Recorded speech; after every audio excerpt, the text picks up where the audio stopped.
Hello, welcome to my podcast. Today in Buckets of Love, we're going to talk about the emotional bucket. My goodness, I know you're all kind of thinking, oh God, the emotional bucket. The emotional bucket is really, really important in how you relate to one another, and it can be the beginning or the end of many relationships. So the emotional part of this podcast will be about how we feel, not so much how we think. And I'm going to talk about how we express our feelings and then how they respond to us, then how they express their feelings and how we respond to them. The first thing you have to do is have emotional connection. And if you have good emotional connection, everything will go very well for you and life will be sweet. If you have trouble with emotional connection, then everything will be very difficult and you won't have the nourishment that you need emotionally. Everyone connects differently emotionally. Some people, their connection is always on. That's what I call it. It's like their connection's always on. I always feel you're there and it's a really great connection. Other people, they connect on with an on-off switch, and you might experience that in your relationships where they're there and you feel connected to them emotionally and then they're not there and you're not connected emotionally. It's a very strange feeling, and it took me a while to work out who was who. But eventually I did, and it really helped me actually understand about the emotional connection. To be nourished, you really need constant emotional connection, I feel. However, if you're a person who switches off and on, I suppose, and your partner switches on and off, maybe that works for you. There's also another thing to consider, which is the head and the heart. Some people will come a lot from their heart and they will emotionally connect to you, and you will feel that, the emotional connection through the heart. I've done a podcast about this on my other channel. The other thing is that you might be a person who's a head person, and so you connect mentally all the time from your head, and so the emotional connection won't be there as much, or it could be actually quite non-existent. And if you with someone, it's really important for you to figure out which one they are, because that's going to make a really, really big difference for you. We need to have this emotional connection, and this is when people come and talk to us about things. Unfortunately, humans tend to want to fix it, solve it, give you advice, shut you down, stonewall you when you talk about emotional stuff. Sometimes avoid it. But when someone comes to you for emotional connection, just be there. You just have to be there. Just listen and be there. That's all they want. They don't really always want solutions. They just want to be able to speak to someone about it.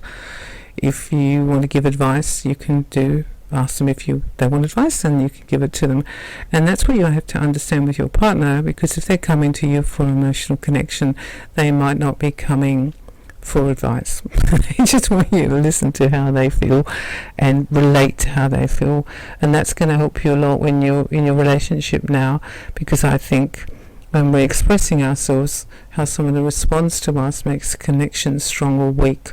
You know what it feels like. You're talking to someone, you know they're really there, they're listening, they're really connected to you emotionally. It feels nourishing.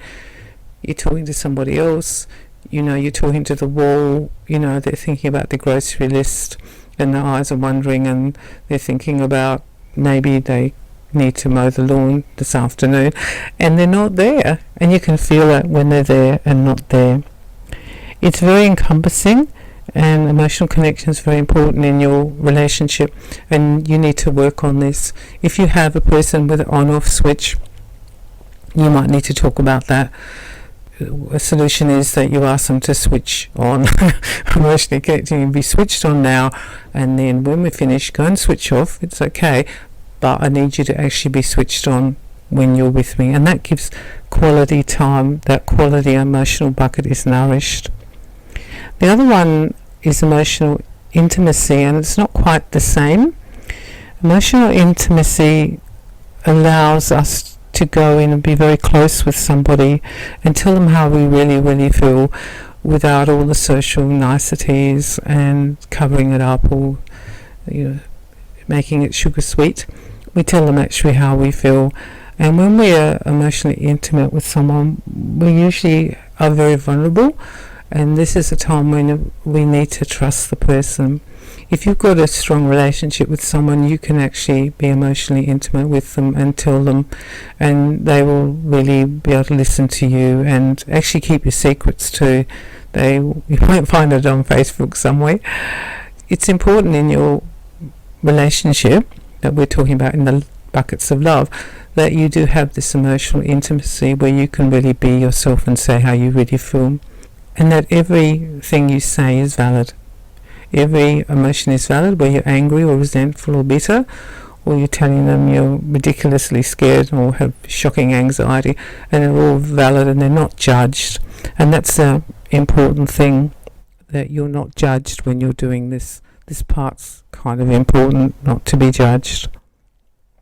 I feel that these two things underpin our emotional bucket, the emotional connection we get and the nourishment or non-nourishment, then the emotional intimacy we have with this person, which makes the relationship a place of trust, because you trust them and they love you and they accept all of you, and you can be all of the good parts and the little crappy parts as well. Power will affect your emotional relationship as well in this bucket. If you have a person who wants to have power and control, they usually won't come to you from the heart. I feel it will be more from the solar plexus. It will be a power relationship, and they don't want to be vulnerable with their feelings, and they will often shut down your feelings. They will try to control the conversation by changing it. They will actually try and control parts of it, and you'll find it quite annoying actually because you're trying to talk to them and they're trying to shut you down. I found this a really interesting area in my relationship, because I was with someone who didn't really want to talk about emotional stuff, and here I am, Mrs. Emotional of the Century, and he married me. I always made a joke about it actually, like, you had all these people to choose and you chose me, because I'm really interested in emotions and how we feel and how we think and relationships. I got married to somebody who didn't want to talk about how they felt, and they didn't want to talk about how I felt either.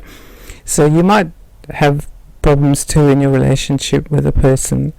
We can often seek out another person to provide this for us, and I want you to be aware of that. You might seek out a special friend or family member, and you might have the connection with them emotionally and the intimacy. However, even though it nourishes you, it's not really nourishing in your relationship. And I think a lot of people are actually emotionally lonely in their partnerships. They're lonely in their heart. They're lonely in their emotions, and you might be one of those people. And so if you want to stay in that relationship because a lot of the other buckets are good, you might want to really work on this aspect, because if you feel more nourished, the whole thing will actually be better and better. We have to be vulnerable, and that's what the thing is, that some people don't want to be vulnerable in that way. I had someone actually tell me that they didn't like loving me because it made them vulnerable, which I thought was really interesting. So you might want to have a look at that too, if your partner feels too vulnerable with you and doesn't want to share. We have to allow our partner to be who they are. If they're not a person who's really comfortable with emotions, we have to give them a little bit of a wide gate with it, but there still has to be a nourishment for you and a nourishment for them. Often they are coming out of homes where they were alone and they didn't have anyone to share their emotions with, so in some ways they don't quite know how to do that. So you could be part of their life and help them with that. The emotional connection and the emotional intimacy are going to underpin and be a really good foundation for your long-term relationship, because it's very important that the person we've chosen to be with at this time, that we can emotionally connect to them, and that we both listen to each other and we both hear each other and we both give time for this part of our relationship. It's very, very important, and I think this is one area that people just neglect. They think just because they love the person, I really love you and yes I love you, that just fixes it, and it doesn't. because the person's not getting nourished. You will feel good after you've spoken to someone when you've had a good emotional connection or some emotional intimacy. With emotional intimacy, you can actually feel a little bit vulnerable afterwards, like, oh God, did I really say that? And because you exposed yourself. But that's okay, because if the person loves you, they will be good with that as well. And some people take a long time to open up, shy people. If you're in a relationship with someone and it's taken them a while, give them space. Not everyone's going to be on the same page as you and be really comfortable with it, or vice versa. Maybe you're the one who finds it hard to talk about things that are emotional, and it's going to take you some time. So ask your partner to give you a bit of space and give you some time. Because our relationship is built on love, and we are in a loving relationship, this is why the emotional part is very important. And I encourage you to keep telling your partner that you love them, and keep writing little notes and sending them little texts, and being very emotionally connected to them by using the voice or any kind of media you like to use. It is important that we keep reassuring people where they are emotionally with us as well, and that makes them feel safe, and that makes them feel nourished. So if there are problems in your emotional bucket, listen to yourself, try to work out which one you are, whether you're the one who emotionally connects easily or not, and look at your partner. If you're with people who are similar, it can kind of work. You might be with a person who's very emotionally connected and comfortable with emotional intimacy, and then it works. But if you are the opposites, it can be tricky. You can also be with two of you that you don't talk about stuff. I remember speaking to one of my friends, and I was saying how we talked about this and that and that and this and whatever, and she looked at me like dumbfounded, and I said, don't you talk about this stuff? And she said, no, we never talk about this stuff. And for them it worked. It just actually worked. They stayed in a long-term relationship, and it worked for them because neither of them wanted to talk about anything emotional. So it was okay. So I suppose you got to do what works for you. So I'm hoping you can go away, look at these two areas and see how they're going. Talk to your partner about it, and then try and make sure you have them in your relationship. Because the other thing is too, you're less vulnerable to leave if you're being nourished emotionally, because a lot of people are lonely in their heart, in their relationships, and that's not good for anyone.